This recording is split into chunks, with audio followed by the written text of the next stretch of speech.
Years ago, when I entered the third year of my undergraduate course, our head of department came to our class. While speaking to us, she casually said, once students enter the third year, every batch grows a tail. You all become monkeys.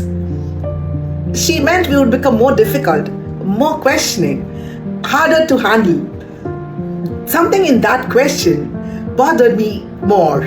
So I asked her, ma'am, you say this happens every year. Every batch, when they reach third year, they become like this. Then I asked, could there be another possibility? Could it be that once students enter third year, you start looking at us with that label? She was very much annoyed with me. But later, she came back and said, you made me think. I was a young student then. But today, after decades of working with the students and parents, that conversation makes me think deeper too. Because I hear from parents say, my child has changed. She argues about everything. He doesn't listen. She wants too much of privacy. He questions every rule. And yes, your child has changed. They are supposed to. But before we label that change as teenage attitude, I want us to ask ourselves something. Has your child become difficult? Or has your child outgrown the way you used to parenting them? The 8-year-old who said, okay, has now become a 14-year-old who asks, but why? And that why can sound like disrespect. But when sometimes it is the beginning of independence. The child who once wanted you to decide everything may now say, let me decide.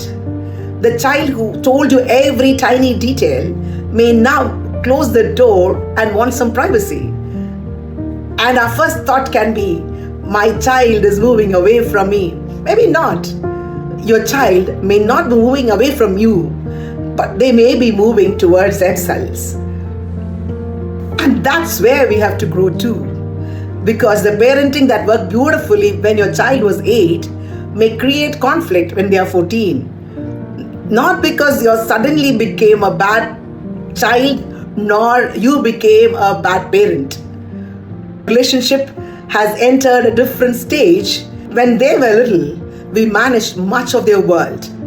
But adolescence gradually asked us to move from managing behavior to building judgment, from demanding obedience to developing responsibility, from holding control to hold influence. And perhaps that's one of the hardest decisions in parenting, because we still have to be parents. There must be still boundaries. There must still be accountability. There must still be guidance. But the question changes from, how do I make my teenager listen to me, to how do I become the parent my teenager wants to listen to? Your teenager may not be moving away from you. They may simply be moving towards themselves. Our parenting must grow as they grow.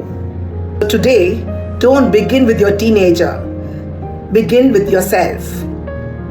Think about one behavior that has been frustrating you recently and ask, has my child become difficult, or does this stage need something different from me? Because adolescence doesn't ask only children to grow. It asks the parents to grow with the child.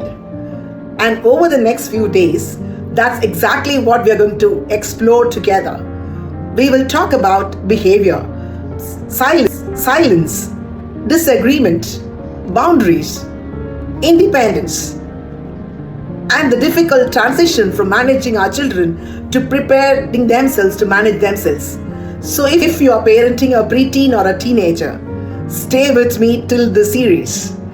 And I also have something practical coming for you. Behind the behavior, 7 questions to ask to your preteen or teenager. I'll tell you more about it as we get it moved through. For now, follow along. Tomorrow, we begin with a question every parent needs to ask before judging the behavior of a child. What don't I know yet?